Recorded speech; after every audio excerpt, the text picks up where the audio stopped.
দেখো বন্ধুরা, কত সুন্দর একটা কালার এসেছে।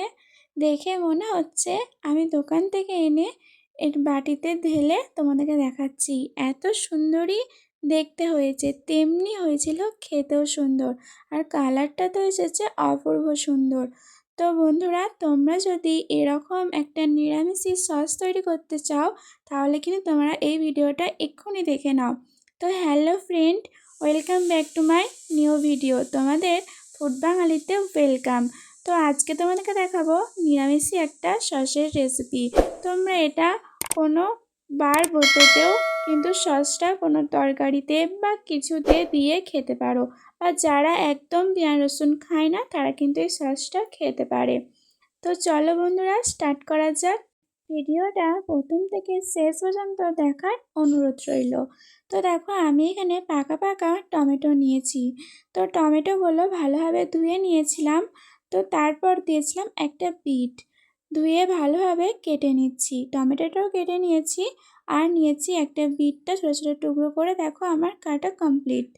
এরপর কড়া চাপিয়ে দিয়েছি, সেখানে কিন্তু ছোটো ছোটো টুকরো করে রাখা টমেটোগুলো কিন্তু দিয়ে দিচ্ছি।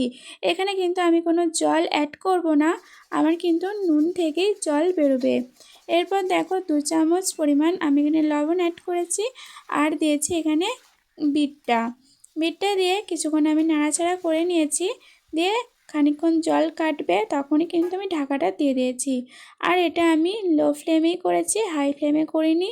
আমার সিদ্ধ হতে ওই 20 থেকে 25 মিনিট লেগেছে সম্পূর্ণভাবে সিদ্ধ হতে। আর তোমরা যখন টমেটো কাটবে, টমেটোর ওই মুখের অংশটা কিন্তু কেটে বাদ দিয়ে দেবে, নাহলে কিন্তু এই যে এরকমভাবে গলানোর সময় বিশাল প্রবলেম হতে পারে।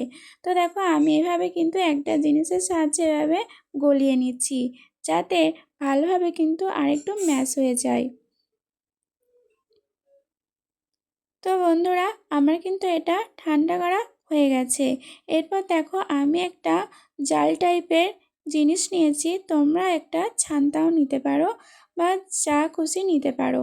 তো একটু ছাঁকার জন্য আমি একটা জাল টাইপের জিনিস নিয়েছি। তো সেখানে আমি অল্প অল্প করে দিয়ে আমি কিন্তু এটা ভালোভাবে ছেঁকে নিচ্ছি।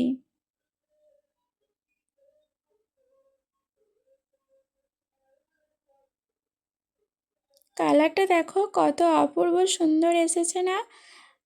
আমার তো খুব পছন্দ হয়েছিল। জানি না যে ক্যামেরাতে কেমন লাগছে, তবে সামনাসামনি দেখতে কিন্তু অনেক সুন্দর লাগছিল।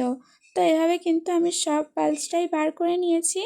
তো যেই অংশটা মশারির ভেতরে ঢুকে আছে সেই অংশটা কিন্তু আমি ফেলে দেব। তারপরে কিন্তু আবারও আমি দিয়ে এভাবে কিন্তু সবটা বার করে নেব।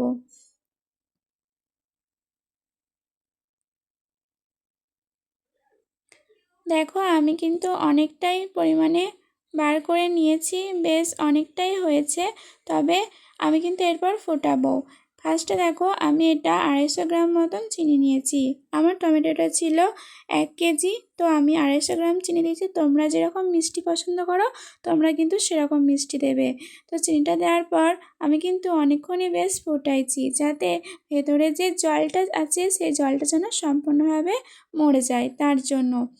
বুঝতেই পারছো যে অনেকটাই কিন্তু মরে গেছে। এরপর আমি কিন্তু তেঁতুলের কাঁচটা আগে থেকে ভিজিয়ে রেখেছিলাম। তো এখানে 3 থেকে 4 চামচ আমি কিন্তু তেঁতুলের কাঁচটা দিয়ে দেব। ছাঁকনির সাহায্যে অবশ্যই কিন্তু ছেঁকে দেবে, নর্মালভাবে কিন্তু দিতে একদমই যাবে না, তাহলে কিন্তু সসটা পুরো খেতে খারাপ হয়ে যাবে।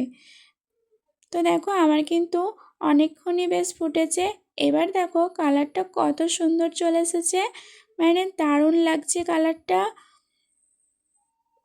কেউ বলতেই পারবে না যে এটা দোকানে কেনা সস না, এটা ঘরে বানানোর সস। এত সুন্দরই হয়েছিল, আর এতটাই সুন্দর স্মেল উঠছিল। এরপর লাস্টে আমি একটু ভিনিগার দিয়ে দিয়েছি। ভিনিগার দিলে অনেক দিনভাবে থাকে, আর ভিনিগার না দিলে 6 থেকে 5 মাস তোমরা রাখতে পারবে। ভিনিগার দিলে অনেক দিনই থাকবে। আর ফ্রিজে রাখলে ভিনিগারটা না দিলেও চলবে, আর ফ্রিজে না রাখলে ভিনিগারটা কিন্তু অবশ্যই দেবে। ভিনেগার না দিলে তাড়াতাড়ি খেয়ে নিতে হবে। তো দেখো, আমার সস কিন্তু করা কমপ্লিট। এরপর তোমাদেরকে আমি একটা জিনিস দেখাচ্ছি, ছোট্ট একটা টিপস। সেটা হলো কিভাবে তোমরা বুঝবে যে সসটা পারফেক্টভাবে হয়েছে কি না। তো দেখো আমি একটা প্লেটে সসটা নিয়ে নিয়েছি, এরপর প্লেটটা দেখো হেলিয়ে দেখাচ্ছি। সসটা যদি গড়িয়ে চলে আসতো তাহলে জানতাম যে আমাদের সসটা পারফেক্টভাবে রেডি না। সসটা কিন্তু গড়িয়ে যাচ্ছে না, এক জায়গাতেই আছে, তার মানে আমার সসটা কিন্তু পারফেক্টভাবে রেডি। তো দেখো তোমাদেরকে আরেকবার করে দেখাচ্ছি যে কত সুন্দর হয়েছে আমার সসটা। সত্যি দারুণ হয়েছিল।